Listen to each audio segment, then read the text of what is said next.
자, 우리 지난 시간에 시제라는 애들에 대해서 개념을 적었고요. 자, 현재라는 시제와 앞으로 일어날 미래, 그리고 과거라는 시제와 대과거라는 시제들이 있다고 했죠. 걔네들의 각각의 개념이랑 표현하는 방법에 대해서 정리를 했었고요.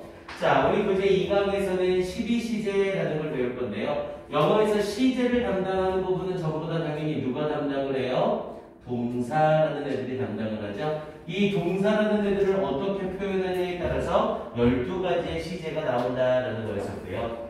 자, 먼저 첫 번째. 자, 기본 시제로 짐 워시드라는 표현을 썼죠. 우리 워시드라는 표현을 쓰게 되면 워시의 과거 시제가 되는 거고요. 그러면서 his car라고 하면서 뒤에 yesterday라는 표현을 썼죠. yesterday는 어제라는 뜻의 명백한 과거 시점을 나타내주는 애고요. 그래서 짐은 washed his car, 그의 자동차를 세차했습니다. yesterday, 어제라는 표현이 되죠. 여러분들 교재 위에 보면 과거를 나타내는 말이라고 해서 어고, last week, in 1940 이런 식으로 써져 있죠. 요걸 그냥 과거를 나타내는 말이라고 하지 말고 과거의 시점을 나타내는 말이라고 해서 이렇게 시점이라고 하나 써보세요. 자, 어고라던가 last week라던가 in 플러스 연도가 나오게 되고, 그리고 여기에 덧붙여서 우리 방금 한 yesterday라던가, 그리고 여기 조금 추가해서 in 플러스 연도, 그리고 just now, 그리고 when, 이때 when은 언제라는 뜻이고요. 자, 이런 애들을 우리는 영어에서 명백한 과거 시점어구라고 얘기를 해요. 명백한 과거의 시점어구라는 건 과거의 어느 한 순간에 일어났다는 걸 얘기하는 거죠. 뭐 2 years ago, 2년 전에, last week, last month, last year, 작년에, 지난달에, 이 플러스 연도 또는 어제, just now는 막, when이 언제 이렇게 쓰이게 되면 얘네들은 과거의 시점어구라고 얘기를 해서 항상 과거 시제와만 함께 쓰이게 되어 있어요. 이 과거의 시점어구는 특히 주의해야 될 점이 뭐냐면 얘네는 누구랑 함께 사용이 안 돼요? 현재 완료와 함께 사용을 못해요. 이게 포인트입니다.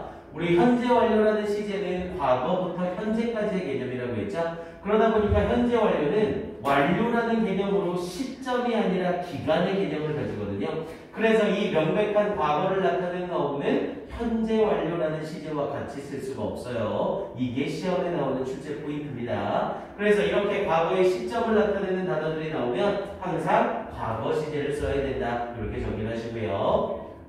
자, 우리 교재에서는 12시제라고 되어 있는데 뭐 12시제를 다 외우거나 할 필요는 없어요. 원리만 아시면 됩니다. 자, 먼저 첫 번째로 he를 쓰고 나서 그 뒤에 비동사를 쓰고 그 뒤에 ing를 쓰는 형태죠. 자, 우리 영어에서 비동사를 쓰고 나서 그 뒤에 ing를 쓰게 되면 얘는 두 가지로 나뉘어지죠. 왜냐면 이때 쓰이는 ing가 뭐 아니면 뭘로 쓰이니까요. 현재 분사라는 애로 쓰이거나 동명사라는 애로 쓰이게 되죠.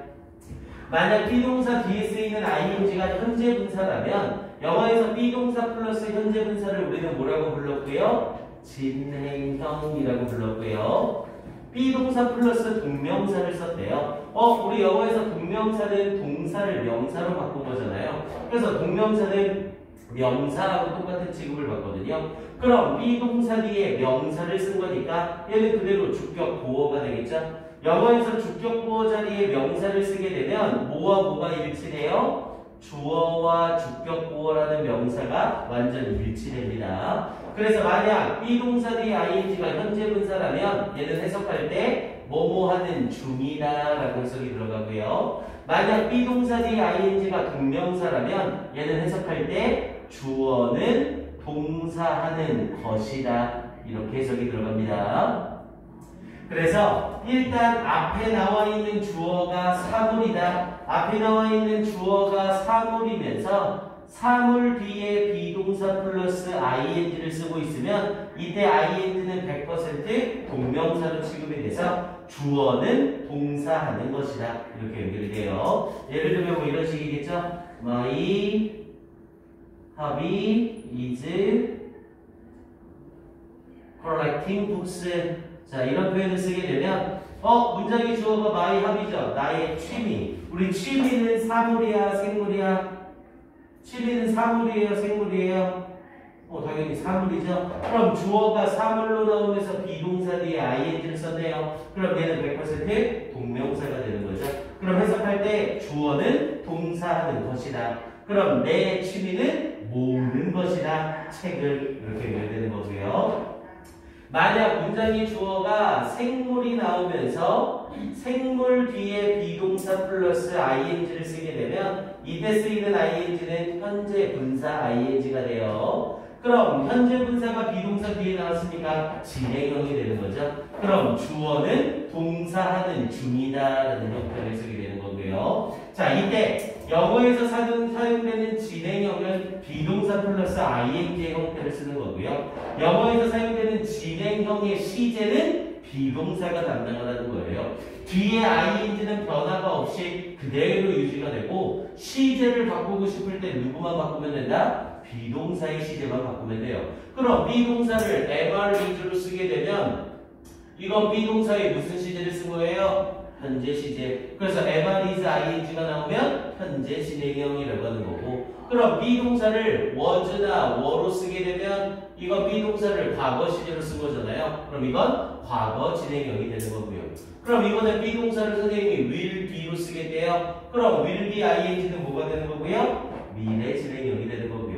근데 보세요. 여기서 선생님이 슬쩍 내용을 조금 더 가서 비동사를 was, MREs, was, were, will be 말고 이렇게 써보겠대요. 비동사를 have been이라는 형태로 써보겠대요. 그럼 이거 비동사를 뭘로 바꾼 거예요? 현재 완료로 바꾼 거죠. 현재 완료는 have pp, has pp를 쓴다고 했잖아요. 그럼 당연히 have been ing는 현재 완료 진행형이 되는 거고요.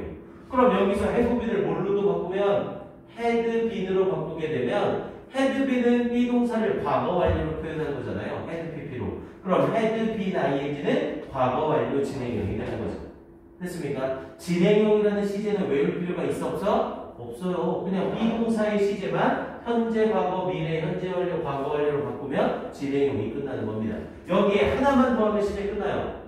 그럼 이번엔 will have been이라는 표현을 써보겠대요. 우리 will have been은 비동사를 미래 완료로 나타낸 거죠. 그럼 will have been ing를 쓰면 미래 완료, 진행형 이렇게 표현이 되는 거고요. 그러니까 진행형이라는 이 시제는 우리가 외울 게 있다 없다? 없다. 비동사 플러스 현재 분사라는 것만 기억하시고 이 진행형의 시제는 전부 누가 담당한다? 비동사가 담당한다. 그래서 비동사의 시제만 바꿔주면 진행형의 시제가 결정된다. 이걸 말하는 겁니다. 자, 그래서 he를 쓰면서 was eating이라고 얘기를 하면 he는 당연히 사람이잖아요. 사람은 생물. 그럼 생물이 주어로 나오면서 비동사 플러스 ing니까 진행형이 될 수밖에 없죠. 그래서 그는 was eating pizza, 피자를 먹고 있는 중이었습니다. he is가 나오면 그는 피자를 먹고 있는 중입니다. will be가 나오면 그는 피자를 먹고 있는 중일 겁니다. 이렇게 해석이 되는 거고요. 됐습니까? 우리 교재에서는 여기서 끝냈지만 당연히 he has been, he had been, he will have been 전부 다 쓸 수 있는 시제가 된다고요. 이해됐어요 이거? 진행형의 시제는 항상 누가 담당한다? 비동사가 담당한다. 이렇게 기억하시면 됩니다. 자, 그리고 이제 여기에 뭐 뒤쪽에서 다시 배우긴 할 거지만 이왕 나온 김에 우리 영어에서 비동사 뒤에는 현재 분사를 쓸 수 있지만 무슨 분사를 쓸 수도 있어요? 과거 분사라는 애를 쓸 수도 있죠. 우리 비동사 뒤에 과거 분사라는 애를 쓰게 되면 이걸 우리는 영어에서 무슨 태라고 불렀고요? 수동태라고 불렀던 거죠. 비동사 플러스 pp잖아요. 뭐야? 그럼 진행형은 비동사 플러스 ing고 수동태는 비동사 플러스 pp잖아요. 수동태도 역시 시제를 담당하는 게 비동사거든요. 그럼 수동태는 pp는 그대로 남겨놓고 이때 쓰이는 비동사의 시제만 바꾸면 수동태의 시제가 결정이 되는 거죠. MREs pp를 쓰면 현재 수동태, was were pp를 쓰면 과거 수동태, will be pp를 쓰면 미래 수동태, have been pp를 쓰면 현재 완료 수동태 이렇게요. 됐습니까? 진행형의 시제를 배우는 김에 같이 수동태의 시제까지 정리하고 들어가는 겁니다. 진행형이나 수동태는 시제를 바꿀 때 누구의 시제만 바꿔주면 된다? 비동사의 시제만 바꿔주면 된다. 이렇게 정리를 해주시면 돼요. 아주 간단한 됩니다. 오케이. 그 다음 밑에 두 번째 시제를 봐볼게요.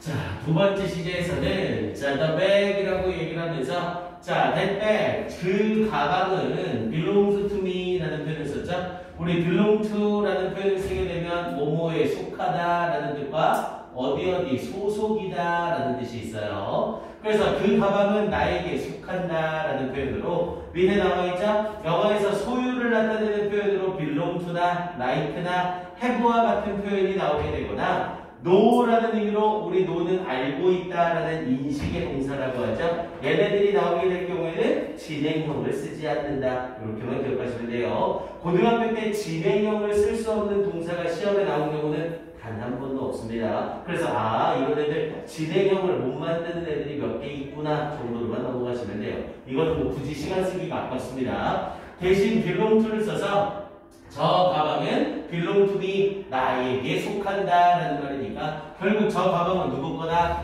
내 거다 라는 표현을 나타내는 거고요. 그래서 that bag is belonging to me 라는 표현으로 이렇게 진행형의 표현을 아예 쓸 수 없다. 이렇게만 기억해 보세요. 진행형 쓸 수 없는 동사를 외우고 있으면 바보 멍청이 토끼입니다. 시험에 안 나와요 얘는. 자, 그 다음 이제 세 번째로 자, she will achieve 라는 표현을 썼죠. 그녀는 will achieve, 성취할 겁니다. her dream, 그녀의 꿈을 someday, 언젠가 성취할 겁니다. 우리 someday가 언젠가라는 의미의 미래를 나타내는 표현이죠. 그럼 당연히 영어에서 미래를 나타내고 싶을 경우 동사 원형 앞에 조동사 will을 써도 되고 또는 이때 will을 뭘로 바꿔도 되고요. be going to로 바꿔도 똑같은 의미를 가지게 되죠. 그래서 she will achieve, she is going to achieve 완전히 똑같은 표현이었었고요. 자, 대신 밑에 나와 있는 4번 이놈은 별표 한번 쳐두시고요. 자, 4번에 나오는 이 내용은 중3 때 아주 많이 봤던 어법일 겁니다. 실제로 고등학교 때 잘 나오진 않지만 내신 대비용으로 알고는 계셔야 돼요. 자, if, it이라고 얘기를 하면서 will rain입니까? rain입니까를 물어봤죠? 얘들아 봅시다. if가 문장 맨 앞에 쓰였죠? 그럼 이때 if는 명사절이에요? 부사절이에요? if가 문장 맨 앞에 쓰였어. 그럼 얘는 명사절이야? 부사절이야? 100% 부사절이죠? if가 명사절로 쓰일 때 무조건 누구 뒤에밖에 못 쓰인다고 했어요? 타동사 뒤에밖에 못 쓰인다고 했죠? 그러니 당연히 문장 맨 앞에 쓰였으면 100% 부사절이죠. 당연히 부사절 중에 뭐를 나타내는? 조건을 나타내는 부사절이고요. 왜냐면 해석이 만약 뭐뭐 한다면 이라는 뜻으로 조건을 나타내잖아요. 그래서 if we blank tomorrow, tomorrow는 내일이라는 의미로 미래를 나타내는 말이죠. 그럼 will rain을 써야 하지만 영어에서 조건을 나타내는 부사절에서 절대로 will을 쓴다 못 쓴다? 절대로 못 쓴다. 그래서 it will rain이 아니라 it rains tomorrow라는 형태로 현재 시제를 써야 되죠. 그래서 그 부분이 밑에 설명이 나와 있는 거예요. 시간을 나타내는 접속사로 when, either time 이렇게 되어 있죠. 여기 조금만 추가하세요. when 위에다가 after, before, as soon as, until 이 정도만 추가를 시켜보세요. 얘네가 전부 다 시간을 나타내는 접속사들이죠. 영어에서 시간을 나타내는 접속사를 사용한 부사절에서는 절대로 미래 시제 will을 쓴다 못 쓴다? 못 쓴다. 얘네들은 시제가 미래일지라도 이 접속사들로 인해서 미래의 의미를 접속사가 먼저 표현해 주거든요. 그래서 얘네가 사용된 문장에는 will을 쓰더라 안 쓰더라? 안 쓰더라. 자, 그리고 밑에 조건절이라고 되어 있죠? if와 unless. if는 만약 뭐뭐 한다면이고 unless는 만약 뭐뭐 하지 않는다면이죠. 그리고 여기 하나만 더 추가해서 once라는 애 하나 추가시키세요. once는 접속사로 쓰이면 일단 뭐뭐 하면이라는 뜻이죠. 그래서 이렇게 조건을 나타내는 부사절을 쓰는 경우에도 시제가 미래라고 will을 쓰면 된다 안 된다? 절대로 안 된다. 이거 우리 중학교 때 다 배웠던 거죠? 중3 때 들어본 기억나죠? 뭐 안 났어도 괜찮고요. 지금 정리하면 되니까. 영어에서 시간이나 조건을 나타내는 접속사를 사용한 문장엔 미래 시제를 나타내는 will과 함께 쓸 수 있다 없다? 없다. 요건 꼭 명심하고 계셔야 돼요. 시간을 나타내는 접속사와 조건을 나타내는 부사절이 사용된 문장에서 미래를 나타내는 위를 쓸 수 있다 없다? 없다. 그래서 미래로 표현이 될지라도 위를 쓰지 않고 현재 시제로 대신해서 쓰는 겁니다. 그래서 우리 교재에 예문이 나와 있는 것처럼 if it will rain tomorrow가 아니라 if it rains tomorrow 이렇게 써야 맞는 거예요. 그리고 you will not go 뒷문장은 당신은 우리는 will not go on a picnic 소풍을 가지 않을 겁니다. 이렇게 표현이 되는 거고요. 이건 중학교 때 많이 나오는 문제고요. 대신 여기에서 변형을 시킬 줄 알아야 됩니다. 이제 고등학교 때 이 내용에서 한 단계 진화가 일어나요. 어떤 진화가 일어나냐면 시간을 나타내는 부사절 중 웬절이 있었죠? 우리 영어에서 웬은 시간을 나타내는 부사절로 쓰일 때 뭐뭐 할 때라는 뜻이거든요. 웬이 사용이 됐을 때 위를 못 쓰는 경우는 웬의 뜻이 때일 때만 못 쓰는 거예요. 근데 웬은 때라는 뜻 외에 뭐와 뭘로 사용이 가능해요? 의문사로 사용이 가능하거나 관계 부사라는 애로 사용이 가능하거든요. 웬이 의문사로 사용이 되면 언제라는 뜻이고 관계 부사로 사용이 되는 경우에는 해석 자체가 아예 없어요. 이 경우에 웬은 시제가 미래일 경우 뭐를 꼭 써야 돼요? 위를 꼭 써야 돼요. 이게 시험에 나옵니다. 웬이 뭐뭐할 때라는 시간 접속사로 쓰일 땐 위를 쓰면 틀리지만 웬이 언제라는 의미나 관계부사 웬으로 사용이 될 경우에는 시제가 미래라면 위를 꼭 써줘야 됩니다. 그래서 예를 들어보면 이런 거죠. When she will come tomorrow.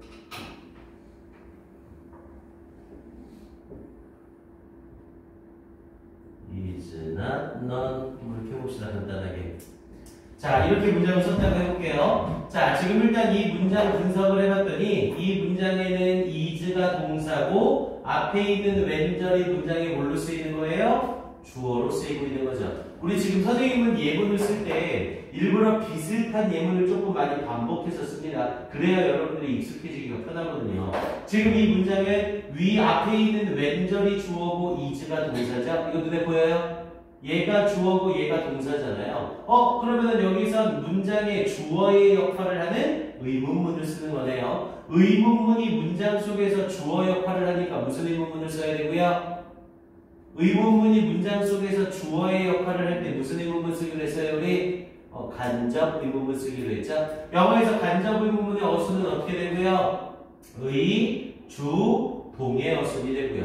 수빈아 이해돼 이거? 오케이. 자, 문장 속에서 주어라는 기능을 하는 의문문이니까 의, 주, 동이라는 간접 의문문을 쓴 거죠. 그럼 얘는 뭐뭐할 때라는 시간 접속사 when이 아니라 의문사 when이래요. 그럼 얘는 해석할 때 어떻게 해석이 되고요? 언제 그녀가 내일 올지는 is not known, 알려져 있지 않습니다. 이렇게 표현이 되는 거죠. 그럼 이때 when은 뭐뭐할 때가 아니라 의문사로 뭐라고 해석이 되고요? 언제라고 해석이 되고요. 그럼 when이 언제라는 의미로 쓰이는 거니까 시간 접속사 when과는 전혀 상관이 없죠. 그래서 미래를 나타내는 tomorrow가 나왔으니까 will이라는 미래 시제를 꼭 써줘야 된다고요. 이때 will이 지워지면 법상 틀립니다. 이해돼요? 요걸 알고 계셔야 돼요. 중학교 땐 요게 나오지만 고등학교 땐 요게 나옵니다. 자, 그리고 얘와 함께 한 가지 더. if가 무슨 절로 쓰일 때? 명사절로 쓰일 때.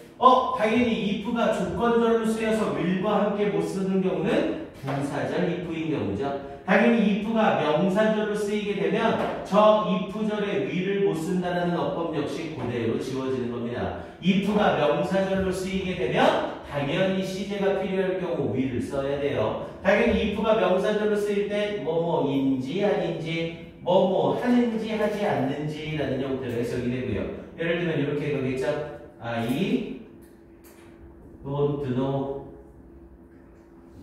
if she will come here. 똑같이 갑시다. tomorrow. 자, 이렇게 표현을 하게 되면 if라는 접속사를 썼는데 if가 타동사 no 뒤에 쓰이고 있죠. 그럼 타동사 뒤에 쓰이는 if절이니까 얘는 마냥 뭐만 답변이 아니라 뭐뭐인지 아닌지로 쓰이는 명사절 if고요. 그럼 명사절 if절이니까 부사절 if와는 전혀 상관이 없죠. 그래서 if she will come here tomorrow, 그녀가 내일 여기에 올 것인지 아닌지를 나는 모릅니다. 그럼 이 경우 미래, tomorrow와 함께 쓰이니까 이 will이 지어지면 된다, 안 된다? 안 된다. 꼭 살아있어야 돼요. 이해됩니까? 요 두 개 어법은 꼭 기억하고 계셔야 됩니다. 3월 우리 1학년 1학기 내신 대비 때 언제든지 튀어나올 수 있는 어법이에요. 꼭 확인해 놓으셔야 돼요. 네, 요 예문까지 필기 마무리 좀 해주시고요.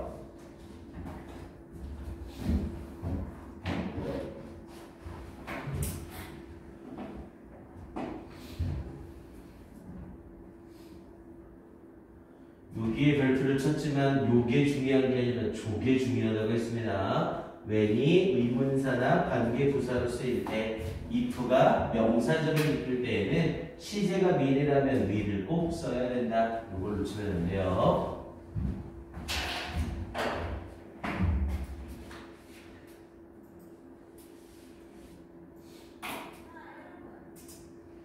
오케이, 밑에 기본 시제는 스킵하겠습니다. 뭐 할 것도 없죠?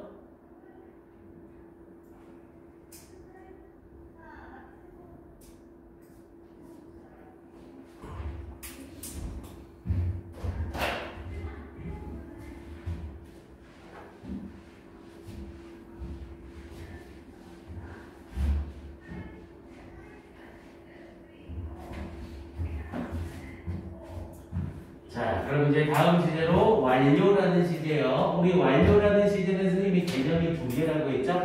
이전 시제부터 다음 시제까지 이어지는 이 공간의 시간을 완료라고 하고요. 또는 이전 시제가 다음 시제에 영향을 주는 경우 이것도 완료라는 시제라고 한다고 했죠?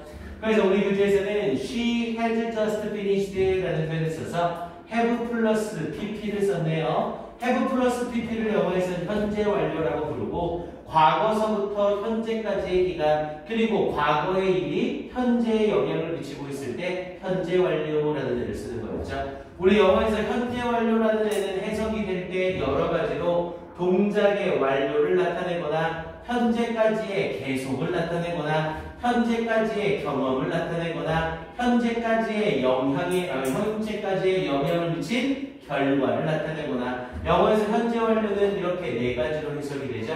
완료, 계속, 경험, 결과의 의미로요. 과거 완료도 똑같이 이 네 가지로 해석이 들어갑니다. 자, 그 중 just가 쓰이는 경우 여기 필기 잘 돼 있죠? just, already, yet 이라는 표현을 밑줄 한번 치시고요. just, already, yet 그리고 여기에 now라는 애까지 포함을 시켜주세요.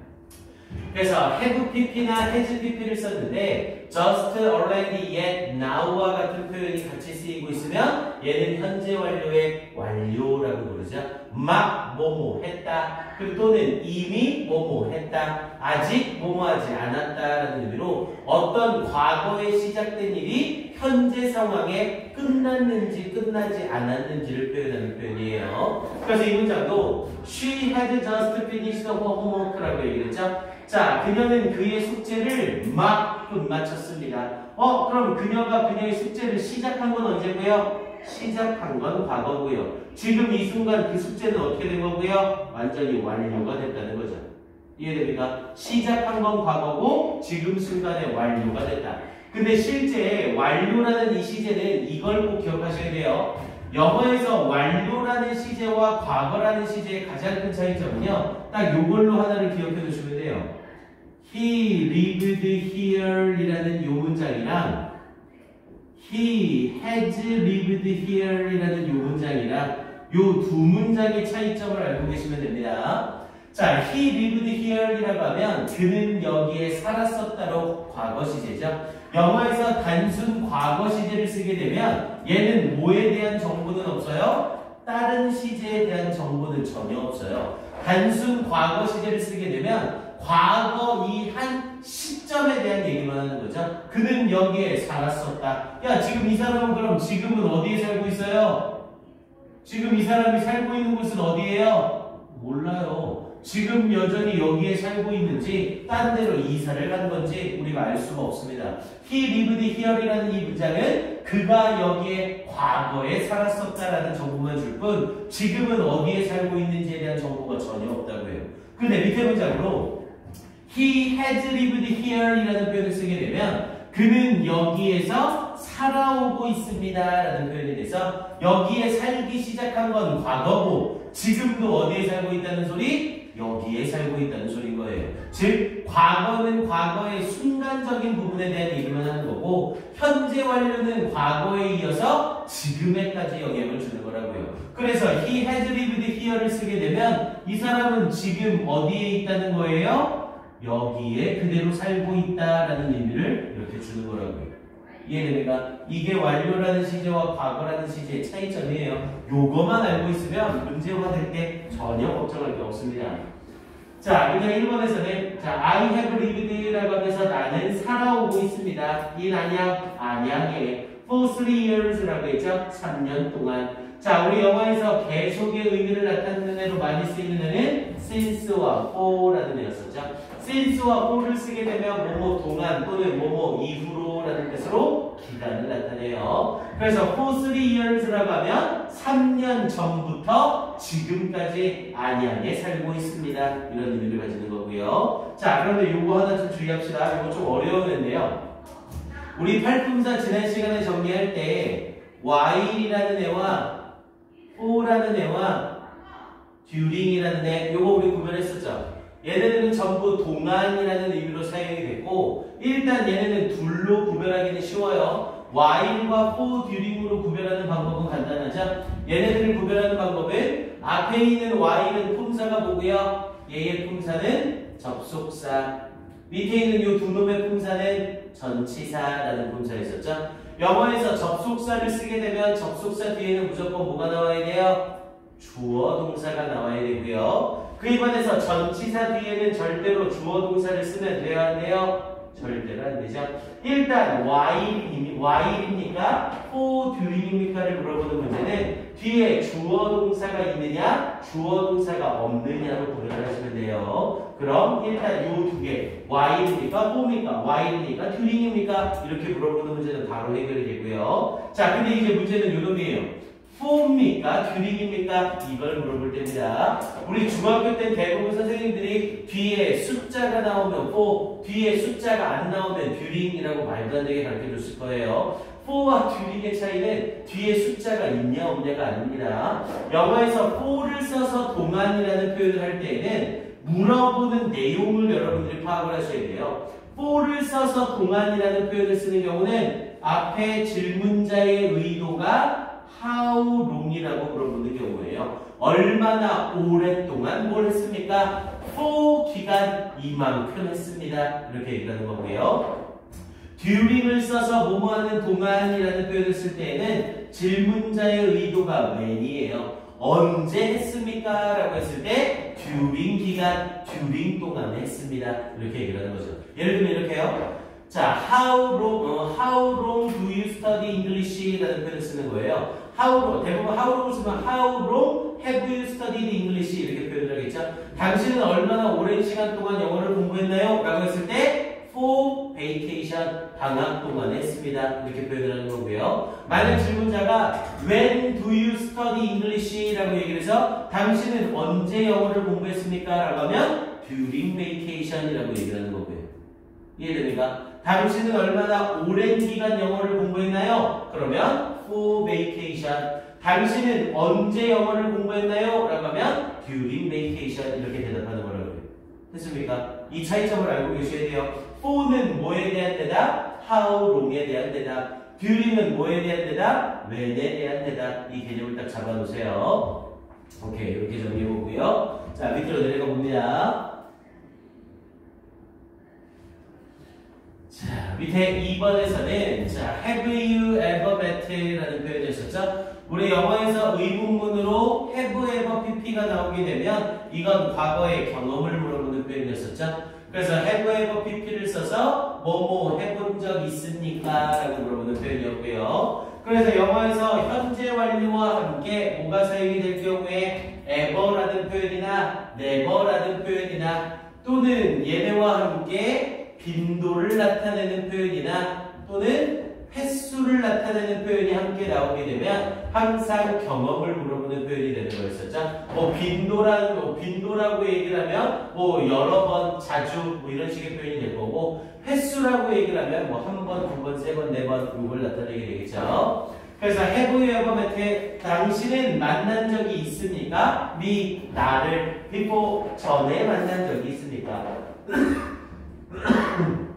자, 우리 영어에서 before라고 불려지는 애는 ago라는 애하고 해석이 똑같죠? 그런데 before하고 ago는 완전히 개념이 달라요. before는 기간을 나타내면서 전에고 ago는 시점을 나타내면서 전에예요. 그래서 before는 현재 완료와 함께 쓸 수 있지만 ago는 현재 완료와 같이 못 씁니다. 그래서 앞쪽에 명백한 과거 시점을 나타내는 ago로서 ago가 사용이 됐었죠. 그거 주의해 주시고요. 자, 그 다음 밑에는 she has gone 이라고 얘기를 했죠. 자, has gone 이라는 표현을 쓰게 되면 현재 완료를 쓰면서 그녀는 has gone 가버렸습니다. to Los Angeles, LA로 가버렸습니다. 라고 얘기를 했죠. 그러면서 2 years ago, 2년 전에 요거는 솔직히 내용상 좀 틀린 거예요. 아이고, 요거 다 지우지 마시고요. ago를 지우고 before로 바꾸세요. 여기에 ago가 아니라 before를 써야 어법상 맞습니다. 이 자리에 2 years ago가 아니라 2 years before라는 표현을 써야 돼요. ago는 명백한 과거 시점이라 이 자리에 2 years ago를 쓰려면 she went to Los Angeles 이렇게 표현이 돼야 됩니다. ago를 써서 그녀는 has gone to LA로 가버렸습니다. 언제? 2년 전에. has pp를 쓴다는 건 과거부터 지금까지라고 얘기를 했죠. 그럼 그녀가 LA에 간 건 2년 전이고 지금도 그녀는 어디 있는 거예요? 지금 그녀는 어디에 있어요? LA에 있는 거예요. 그래서 지금 그녀는 내 옆에 있어 없어? 없다라는 의미가 되는 거고요. 현재 완료를 썼으니까 그녀가 2년 전에 LA에 갔고 지금도 LA에 가 있는 상태인 거다. 이런 정보를 주는 거라고요. 현재 완료는. 이해됩니까? 현재 완료는 항상 현재의 정보를 같이 주는 거예요. 당연히 앞에 부분에 위에 have been to라고 하면 어디 가본 적 있다. have gone to라고 그리고 여기에 have gone to를 쓰게 되면 have gone to를 써버리게 되면 어디로 가버렸다. 그래서 어디로 가버려서 지금 여기 있다 없다 지금 여기 없다 이런 일을 해주는 거고요. 자, 밑에 부분에 4번이요. 오케이, 4번도 똑같이 왕관 있으니까 별표 한번 쳐주시고 자, 4번 문장은 she had just finished 라는 형태로 had pp를 쓰고 있죠. 자, 영어에서 had pp라는 표현을 쓰게 되면 과거 완료라고 부르고요. 과거 완료에서 제일 중요한 건 뭐라고 했어요? 과거 완료에서 제일 중요한 건 과거 완료는 과거보다 더 과거서부터 과거까지의 이야기라고 했죠. 그러니까 과거보다 더 과거라는 말을 하기 위해서 항상 뭐가 필요하다? 기준이 되는 과거 시점이 필요해요. 기준이 되는 과거 시점이 없으면 과거 완료 헤드피는 아예 사용할 수가 없습니다. 이게 포인트예요. 그래서 she had just finished, just 들어갔으니까 완료죠. 그녀는 막 끝마쳤습니다. 그녀의 워크 일을. 그래서 when I got to my office, got to가 도착하다라는 뜻이었죠. 내가 내 사무실에 도착했을 때, 내가 사무실에 도착한 시제가 과거죠. 그럼 내가 사무실에 도착을 해봤더니 그녀가 그녀의 일을 끝낸 거잖아요. 그럼 그녀는 그녀의 일을 시작한 건 내가 사무실에 도착하기 이전부터 일을 하기 시작했고 내가 도착을 했을 때 그 일을 끝마쳤다는 거잖아요. 이해됩니까? 그럼 내가 사무실에 도착하기 이전부터 도착한 순간까지 그럼 대과거서부터 과거까지 일을 한 거잖아요. 그래서 이 자리에 had finished라는 과거 완료를 써준 거고요. 이해됩니까? 요 부분까지가 일단 기본적으로 여러분들한테 숙지가 돼야 됩니다. 솔직히 조금 기초 문장을 다루다 보니까 내용이 조금 허접해요. 실제 시험에 딱 나오는 애들이 좀 정리가 안 되어 있습니다. 자, 여기 부분에서 조금만 더 추가를 할게요. 자, 시제와 관련돼서요. 시험에 딱 나오는 포인트 요 두 가지는 무조건 추가로 알고 계셔야 됩니다. 자, 우리 영어에서 지난 시간에 선생님이 전체 정리하면서 한번 해줬을 거예요. 불변의 진리나 또는 속담은 무조건 무슨 시제만 써야 된다? 100% 현재 시제를 써야 된다라고 얘기를 했죠. 영어에서 불변의 진리나 속담은 100% 현재 시제를 사용해야 돼요. 그리고 얘와 함께 뭐가 있었고요? 영어에서 역사적 사실은 항상 무슨 시제를 써야 된다? 100% 과거 시제를 써야 된다. 이렇게 얘기를 했었죠. 자, 일단 이 내용을 이해하려면 시제의 기본을 좀 알고 계셔야 돼요. 우리 지난 시간에 시제에 대해서 정리를 한번 했었죠. 수빈아, 이거 잘 들어야 돼. 이건 기초 수업이라 지금 안 들으면 들을 수 있는 타이밍이 없어요. 자, 우리 영어에서 시제라는 애는 항상 뭐가 존재하냐면 시제일치라는 애가 존재해요. 영어에서 시제라는 애는 항상 시제일치라는 애가 존재하고요. 이 시제일치란 건 언제 일어나는 거냐면 항상 복문이라는 데에서 일어나는 거예요. 영어에서 복문, 영어에 나오는 모든 문장은 딱 둘로 나뉘어요. 단문이라는 애와 복문이라는 애로 나눕니다. 단문은 마침표가 하나인데 이 하나의 마침표 속에 주어와 동사가 몇 개 들어가 있는 거예요? 딱 한 개씩 들어가 있는 걸 단문이라고 불러요. 마침표 하나의 주어 동사가 한 개씩. 우리 단식이라고 하면 뭐 테니스 단식, 탁구 단식이라고 하면 1대1로 싸우는 거잖아요. 그러니까 단문이라는 애는 하나의 문장의 주어 동사가 딱 한 개씩 들어가 있는 걸 단문이라고 한다고요. 그럼 복문이란 건 우리 복식은 1대1로 싸우는 게 아니라 2대2로 싸우는 거죠. 복문이란 건 마침표 하나의 주어 동사가 몇 개 이상? 2개 이상 들어가 있는 애를 복문이라고 불러요. 이 복문이라는 애를 쓰게 되면 봐보세요. 우리 원래 영어에서 하나의 문장에는 주어 동사를 한 개씩밖에 못 쓰잖아요. 근데 주어 동사를 이미 썼는데 주어 동사를 또 썼죠. 그럼 문장과 문장을 연결하는 뭐가 있어야 돼? 접속사라고 불려지는 이놈이 있어야 되거든요. 영어에서 복문이라고 불려지는 애들은 접속사를 이용해서 주어 동사를 2개 이상 쓰는 경우를 복문이라고 불러요. 만약 접속사 주어 동사 없이 주어 동사만 덩그러니 쓰고 있으면 단문이라고 부르는 거고요. 자, 그런데 여기에서 뭐가 존재하냐면 시제일치라는 게 존재해요. 영어에서는 시제일치라고 불려져서 항상 영어에서 복문이라고 불려지는 애는 이 복문의 주인이 되는 문장과 그 주인 문장에 속하는 종속 문장이라는 게 있게 되거든요. 영어에서 복문은 항상 뭐가 존재한다? 주인 문장과 종속 문장이 존재한다고요. 그걸 유식한 말로 주절과 종속절이라고 불러요. 영어에서 주절과 종속절을 구별하는 방법은 겁나 쉬워요. 뭐만 찾으면 되냐면 접속사만 찾으면 돼요. 무조건 접속사를 기점으로 접속사가 포함된 절을 우리는 무슨 절이라고 하고요? 종속절이라고 하고요. 접속사가 들어가 있지 않은 절을 무슨 절이라고 불러요? 주절이라고 불러요. 이것도 외울 필요는 없어요. 당연하겠죠? 영어에서 접속사를 쓰는 이유는 이미 문장에 주어 동사가 있는데 주어 동사를 또 쓰고 싶을 때 접속사를 쓰는 거거든요. 그럼 당연히 원래 이 문장의 주인은 접속사가 없는 주어 동사죠. 그래서 얘가 주인이 되는 절이다라고 해서 주절이라고 하고요. 당연히 접속사를 쓰고 주어 동사를 쓰게 되면 접속사에 종속되는 절이다라고 해서 종속절이라고 얘기를 합니다. 그런데 이 주절과 종속절의 개념에 의해서 영어에서 시제일치는 이 주절의 시제가 뭐냐에 따라서 쓸 수 있는 종속절의 시제가 딱 정해져 있어요. 주절의 시제가 뭐냐에 따라서 쓸 수 있는 종속절의 시제가 정해져 있습니다. 그걸 시제일치라고 부르는 거고요.